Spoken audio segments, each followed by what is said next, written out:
എല്ലാവർക്കും നമസ്കാരം. പുതിയൊരു വിഷയവുമായിട്ടാണ് ഇന്ന് ഞാൻ വന്നിട്ടുള്ളത്. നമ്മുടെ സർക്കാർ ജീവനക്കാർക്കും അധ്യാപകർക്കും എയ്ഡഡ് സ്കൂൾസ് അധ്യാപകർ ഉൾപ്പെടെ പ്രൊമോഷൻ ലഭിക്കാൻ നിർബന്ധമായി പാസ്സായിരിക്കേണ്ട അക്കൗണ്ട് ടെസ്റ്റിലെ അക്കൗണ്ട് ടെസ്റ്റാണ് നിർബന്ധമായിട്ട് പാസ്സാകേണ്ടത്. അതിലെ ഒരു പേപ്പറാണ് Kerala service rules volume 1 and 2. അപ്പോൾ ഇതിനെപ്പറ്റി പറയുമ്പോൾ നമ്മൾ പിന്നെ മിനിസ്റ്റീരിയൽ വിഭാഗത്തിൽ ആണെങ്കിൽ ഒരു LDC, ഒരു ലോവർ ഡിവിഷൻ ക്ലർക്ക് പ്രൊമോഷൻ കിട്ടി. UDC അതിനു മുകളിൽ ജൂനിയർ സൂപ്രണ്ടോ അല്ലെ സീനിയർ സൂപ്രണ്ടോ ഒക്കെ ആകണമെങ്കിൽ നിർബന്ധമായിട്ടും പാസ്സാകേണ്ട ഒരു പരീക്ഷയാണ് അക്കൗണ്ട് ടെസ്റ്റ് ലോവർ അല്ലെങ്കിൽ ഹയർ. ഇത് കൂടാതെ ഈ അക്കൗണ്ട് ടെസ്റ്റിൽ 4 പേപ്പറുകളാണുള്ളത്. ഇത് കൂടാതെ ബന്ധപ്പെട്ട ഡിപ്പാർട്ട്മെന്റിന്റെ ഒരു പേപ്പർ കൂടി ഉണ്ടാവും. അപ്പോൾ ആകെ 5 പേപ്പറുകൾ, മിക്കവാറും കേസിൽ അങ്ങനെയാണ്, ചിലർക്ക് ഇത്തിരിയും കൂടെ കൂടുതലുണ്ട്. പാസ്സായാൽ മാത്രമേ ഒരാൾക്ക് സർവീസിൽ, അത് അധ്യാപകരായാലും LDC പോലുള്ള തസ്തികയായാലും പ്രൊമോഷൻ ലഭിക്കുന്നുള്ളൂ എന്നതാണ് സത്യം. ഇപ്പൊ സാധാരണഗതിയിൽ നമുക്ക് അറിയാം, LDC lower division clerk probation declare ചെയ്യണമെങ്കിൽ MOP പാസ്സാകണം, മാനുവൽ ഓഫ് ഓഫീസ് പ്രൊസീജിയർ, അല്ലെങ്കിൽ ഓഫീസ് നടപടിക്രമങ്ങൾ എന്ന പേപ്പർ പാസ്സാകണം. എന്നാൽ മാത്രമേ പ്രൊബേഷൻ ഡിക്ലെയർ ചെയ്യുള്ളൂ. ഈ MOPയുടെ 33 ക്ലാസ്സുകൾ, എപ്പിസോഡുകൾ ഞാൻ യൂട്യൂബിൽ അപ്ലോഡ് ചെയ്തിട്ടുണ്ട്. അപ്പോൾ നിരവധി ആൾക്കാർ നല്ല അഭിപ്രായങ്ങൾ പറഞ്ഞ ക്ലാസ്സുകളാണ് MOPയുടെ ക്ലാസ്സുകൾ എന്നതിൽ നിങ്ങൾ കമൻറ്റ് ബോക്സ് നോക്കിയാൽ നമുക്കത് മനസ്സിലാവും. അധ്യാപകർക്ക് ഇപ്പോൾ എയ്ഡഡ് സ്കൂൾ അധ്യാപകരാണെങ്കിലും ഗവൺമെൻറ് സ്കൂൾ അധ്യാപകരാണെങ്കിലും അവർക്ക് ഹെഡ് മാസ്റ്റർമാരായി മാറണമെങ്കിൽ, പ്രൊമോഷൻ കിട്ടണമെങ്കിൽ ഒരു ക്വാളിഫിക്കേഷനാണ് അക്കൗണ്ട് ടെസ്റ്റ് ലോവറും കേരള എഡ്യൂക്കേഷണൽ ആക്ട് ആൻഡ് റൂൾസും പാസ്സാകുക എന്നുള്ളത്. ഇതിൽ ആകെ 5 പേപ്പറുകളാണ് ഉള്ളത്. ഈ അക്കൗണ്ട് ടെസ്റ്റിൽ 4 പേപ്പറുകളും ഏതെങ്കിലും ഒന്ന് പാസ്സായാൽ മതി. അതായത് അക്കൗണ്ട് ടെസ്റ്റ് ഒന്നുകിലോ അക്കൗണ്ട് ടെസ്റ്റ് ലോവർ പാസ്സാകുക, അല്ലെങ്കിൽ അക്കൗണ്ട് ടെസ്റ്റ് ഹയർ പാസ്സാകുക, അല്ലെങ്കിൽ ലോവറും ഹയറും കൂടി അതിൻ്റെ പേപ്പറുകൾ പാസ്സാകുക, പിന്നെ കേരള എഡ്യൂക്കേഷണൽ ആക്ട് ആൻഡ് റൂൾസും പാസ്സാകുക. അപ്പോൾ ഇത്രയും പേപ്പറുകൾ പാസ്സാകാനുണ്ട്. ഇതിപ്പോൾ എൻ്റെ യൂട്യൂബ് ചാനലിൽ, അതായത് ചാനലിൻ്റെ പേര് ഞാൻ ഇവിടെ ഇട്ടിട്ടുണ്ട്, അൾട്ടിമേറ്റ് ആൻസേഴ്സ് 2830 എന്ന ചാനലിൽ 6 പേപ്പറുകളുടെ ക്ലാസ്സുകൾ ഞാൻ അപ്ലോഡ് ചെയ്തിട്ടുണ്ട്. 6 പേപ്പറുകൾ എന്ന് പറയുന്നത് MOP അഥവാ manual of office procedure, Kerala service rules, Kerala treasury code, Kerala financial code and Kerala budget manual, Indian accounts and audit, introduction to Indian accounts and audit, Kerala educational act and rules എന്നിങ്ങനെ 6 പേപ്പറുകളുടെ ക്ലാസ്സുകൾ അപ്ലോഡ് ചെയ്തിട്ടുണ്ട്. ഇതിൽ ഏകദേശം 3 പേപ്പറുകളോളം ഞാൻ അപ്ഡേറ്റ് ആയി വരുന്നു. ഇപ്പോൾ MOP പക്ക ഓക്കെയാണ്, KSR ഓക്കെയാണ്, KTC 100% ഓക്കെയാണ്. ഇപ്പോൾ ഞാൻ അതിൻ്റെ അപ്ഡേഷൻ നടത്തിക്കൊണ്ടിരിക്കുന്ന KFCയിൽ കുറച്ച് പ്രീവിയസ് ക്വസ്റ്റിനോട് ചെയ്യാനുണ്ട്, അത്രയേ ഉള്ളൂ. അപ്പം ഞാൻ ഇതാണ് എൻ്റെ ചാനലിലുള്ള ക്ലാസ്സുകൾ, വോയിസ് ക്ലാസ്സുകളാണ്, ഫ്രീ ആയിട്ട് കാണാം, കേൾക്കാം. ഓക്കെ, ഞാൻ ഇനിയിപ്പോൾ KSRൽ ഒതുങ്ങി നിന്നിട്ട് ഇപ്പം ഞാൻ പറയുന്നത് KSRനെ കുറിച്ചാണ്, കേരള സർവീസ് റൂൾസിനെ കുറിച്ചാണ്. അതിൽ നമുക്ക് ഒതുങ്ങി നിന്നിട്ട് പറയാം.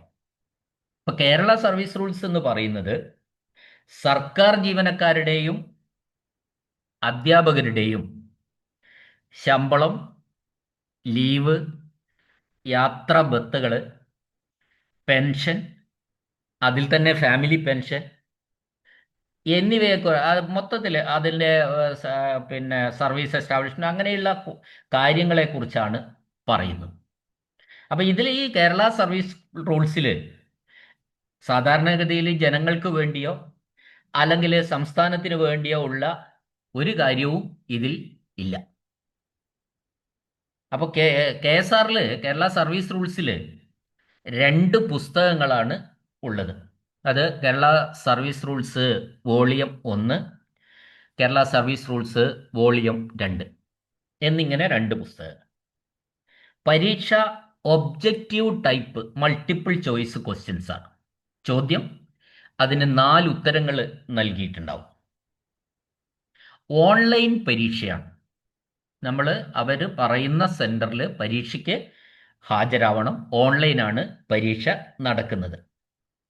ചോദ്യങ്ങൾ ഇംഗ്ലീഷിലും മലയാളത്തിലും ഉണ്ടായിരിക്കും. പരീക്ഷ ഹാളിൽ ഈ രണ്ട് പുസ്തകങ്ങളും നിങ്ങൾക്ക് കൊണ്ടുപോകാം.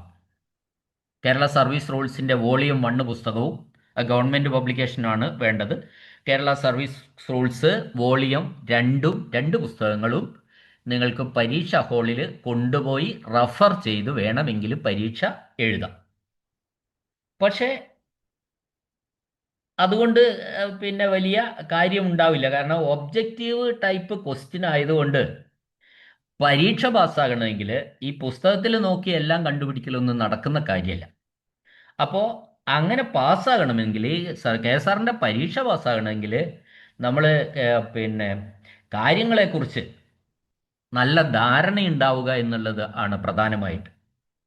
അത് മാത്രമല്ല, ഇത് പാസ്സാകുക എന്നതിൻ്റെ അപ്പുറത്തേക്ക് നമ്മൾ പ്രൊമോഷൻ കിട്ടി വല്ല അഡ്മിനിസ്ട്രേറ്റീവ് പോസ്റ്റുകളിലേക്കൊക്കെ പോകേണ്ടവരാണ്. അപ്പോൾ അത്തരം തസ്തികകളിൽ നമ്മൾ ജോലി ചെയ്യുന്ന സമയത്ത് ഈ കാര്യങ്ങളെക്കുറിച്ചൊക്കെ നല്ല ധാരണയുള്ളവരായിരിക്കണം. അങ്ങനെ ധാരണ ഇല്ല എങ്കിൽ നമ്മളൊരു സൂപ്രണ്ടായി, അല്ലെങ്കിൽ ഒരു ഹെഡ്മാഷായി, അല്ലെങ്കിൽ സീനിയർ സൂപ്രണ്ട്, ഏതെങ്കിലും തസ്തികയിൽ, അത്തരത്തിൽ ഉയർന്ന തസ്തികയിൽ എവിടെയെങ്കിലും ഇരിക്കുമ്പോൾ നമ്മളുടെ സബോർഡിനേറ്റ് നമ്മളോടൊരു സർവീസ് സംബന്ധമായ സംശയങ്ങൾ ചോദിച്ചാൽ അതിൻ്റെ ഉത്തരം പറയാൻ നമുക്കറിയണം. എങ്കിൽ മാത്രമേ നമ്മൾക്കൊരു അംഗീകാരം ലഭിക്കുന്നുള്ളൂ എന്നുള്ളതാണ്.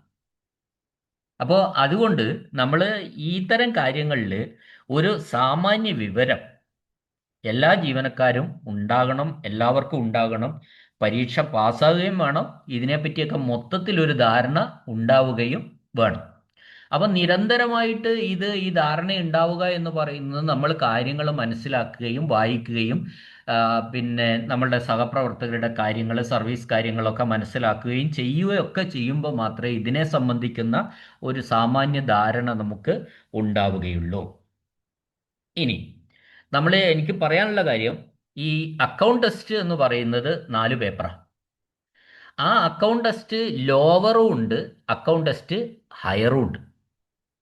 ലോവറിലുള്ള പുസ്തകങ്ങൾ തന്നെയാണ് ഹയറിലെ പുസ്തകങ്ങളും. ഒരിടത്ത് മാത്രമേ ചെറിയ മാറ്റമുള്ളൂ. അത് ഹയർ പേപ്പറിൽ ഒരു പേപ്പറിൻ്റെ കൂട്ടത്തിൽ കോൺസ്റ്റിറ്റ്യൂഷൻ്റെ ബെയർ ആക്ട് വരുന്നുണ്ട്. ആണ് കാര്യമായ ഒരു മാറ്റം, അത് മാത്രമേ ഉള്ളൂ.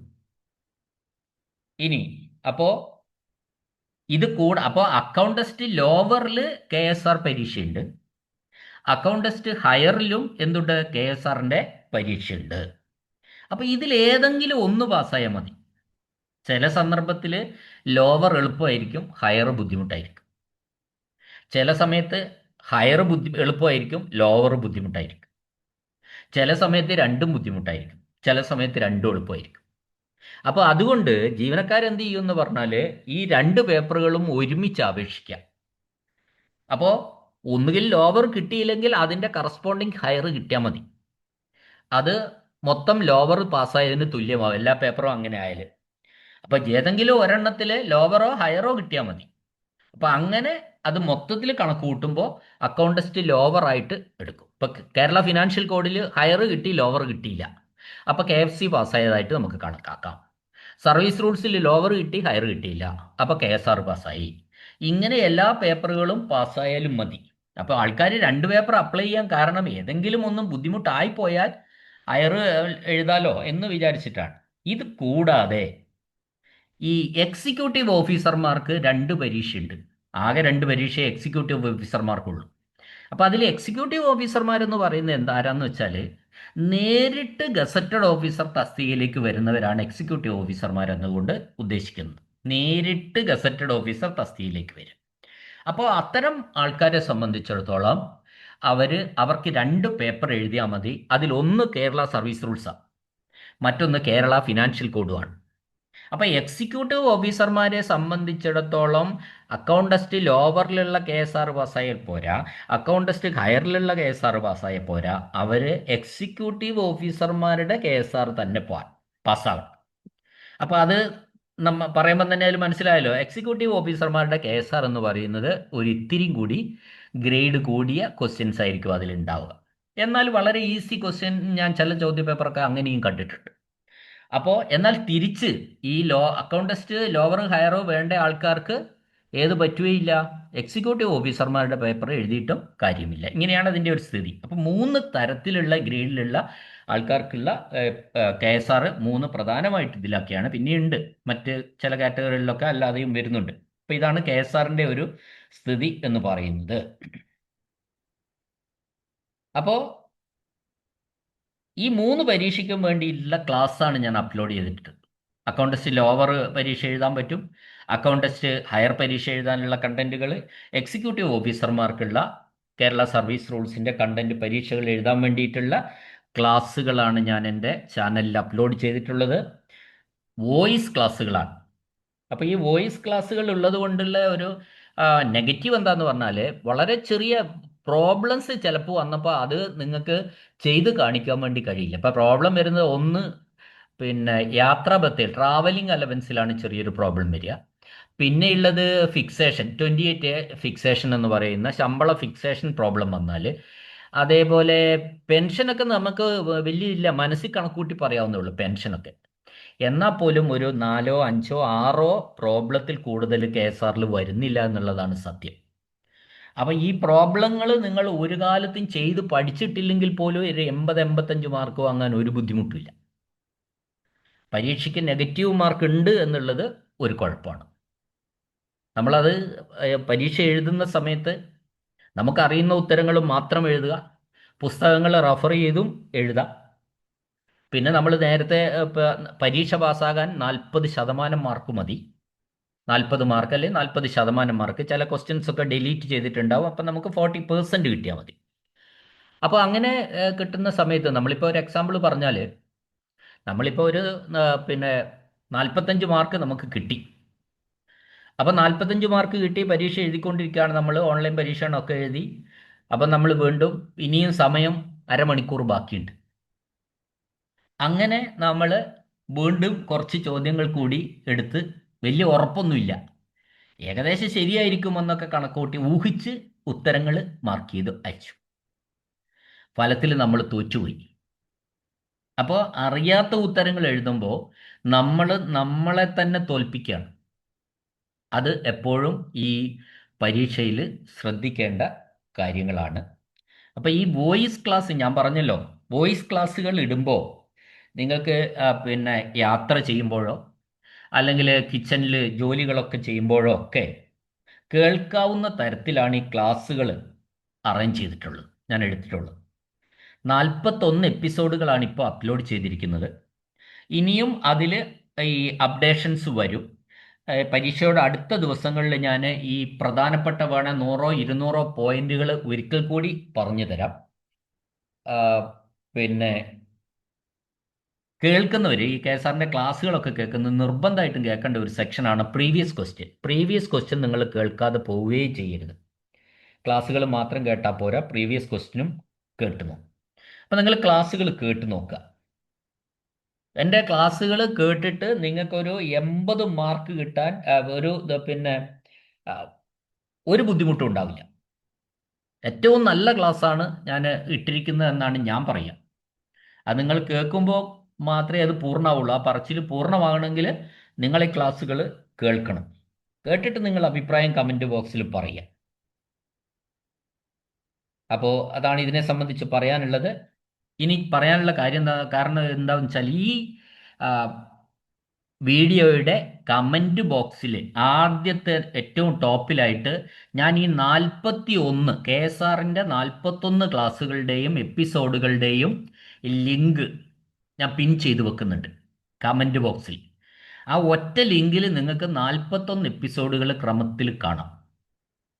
അപ്പോൾ നിങ്ങൾ കണ്ടു നോക്കുക, അഭിപ്രായങ്ങൾ പറയുക. ക്ലാസ് ഇഷ്ടമാകുന്നുണ്ടെങ്കിൽ നിങ്ങൾ ഷെയർ ചെയ്യുക.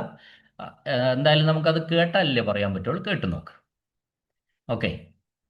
ഇത്രയും സമയം ഞാൻ ഈ KSRൻ്റെയും ഡിപ്പാർട്ട്മെൻറ്റ് ടെസ്റ്റിൻ്റെയും വിശദാംശങ്ങൾ കേട്ട എല്ലാവർക്കും നന്ദി, നമസ്കാരം.